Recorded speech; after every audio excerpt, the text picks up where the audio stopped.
Okay, everybody. I am, of course, Nick Dutch, and welcome back to my little den of heresy and fun things. Anyway, so what I'm going to do today is show you yet another tarot deck, and I'm going to show it to you because it's okay. You know, it's maybe not the best, maybe not the worst, but with each deck you're thinking about getting or using for whatever point of view or purpose, you do have to think about the aesthetic itself of the artwork in the deck. And you've got to work out how well you're going to get on with it, and you've got to work out whether you can glean things from it. So you can't just get like any old tarot deck, okay? You have to have one that seems to be very efficient and effective for what it is you require. So I'm going to show you this one here, and I want you to think carefully about constructively criticizing it, okay? I want you to think about what is good, what is bad, what is indifferent, what is mediocre. I want you to think about the aesthetic of the cards themselves and see if they could resonate well with you, or whether this is something that would make more sense for a more specific event, such as a particular type of psychic fair, or let's say you were hired to be a reader in a wedding party. I've had that a few times. So each deck you bring must be appropriate to your venue, but also appropriate to yourself, if you get my drift. So this one here, it's got this nice sort of like folk art back to it, with like the cup and the stave and the coin and the sword, and also a little heart symbol, because everything's about love really. Think about this. Your minor arcana, as you can see here, are very basic pip type cards. So you'd have to have remembered more than, let's say, with the Crowley Thoth Tarot, which has much more art on the pip cards as well as on the major arcanas. Therefore there's more symbology for you to learn from and for you to read from and get some inspiration. But the pip cards here from this particular the Art of Tarot deck doesn't actually appear to be all that good.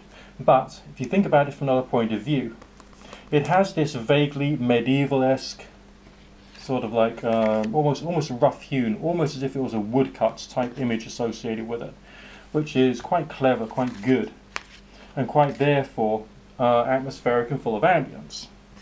Now let's try and dig down deeper to some picture cards. There we go. Right. Now, for those of you who actually know your tarot, what is wrong with the Lover's card here? Okay? What is wrong with it? In what way would that be different to, let's say, the Oswald Wirth Tarot's interpretation of the Lover's card? What characters are missing? What aspects of the storyline associated either with spiritual development or other kind of weird and wonderful fun things is missing from that? The star, a little bit more historically accurate maybe, but still kind of like missing out on a few things. It's got the essence of what the star card is about. So that's kind of good, but not totally there, is it? I mean, it's got teeny little things there which will also connect with the mystery of what the star card is about. She's got wings, but although whether that's necessary or not, that depends upon interpretation. Alright, the Justice. Have a look at that and see what that's trying to tell you.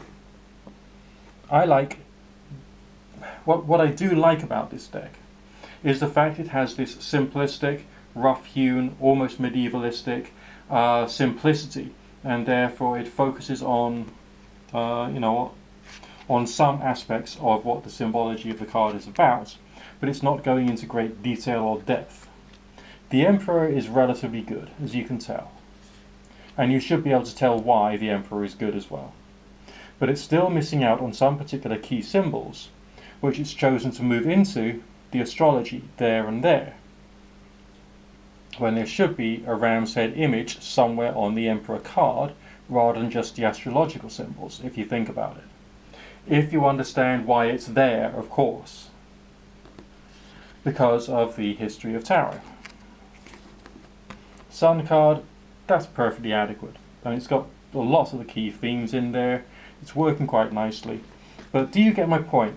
You should think about what the cards are showing you and work out whether the aesthetic is good. Sometimes a really, really bad tarot deck can be the best choice, because you don't want something which is too in your face to a customer who is a bit confused, dazed, superstitious, afraid, going through personal crisis, and so on and so forth.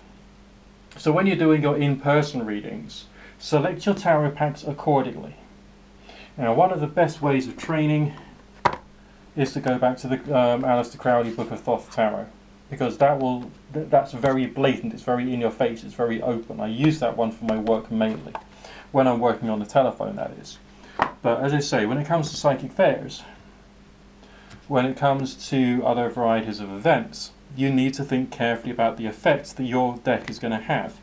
I mean, if I was to go to, let's say, a Christian Spiritual Healing Church, if they had a psychic fair there, I wouldn't really want to bring a really, really macabre tarot deck with lots of death imagery, or a satanic tarot deck. This is, of course, an example I'm giving you because it's like an extreme, and it's therefore easy to explain the concept, okay? You choose things which is appropriate for the people you're dealing with. But also, you're perfectly at liberty to just enjoy the artwork. Because when you buy a pack of tarot cards, what you're doing is you're buying a book of reproduction artwork, aren't you? And so it could be valued purely from that point of view. Obviously, people like me interpret this stuff differently, because it's a tool for work, okay? And the work involves the use of color and symbols and shapes and characters and the rest of that. Does that make sense? Okay, just something for you to be thinking about today.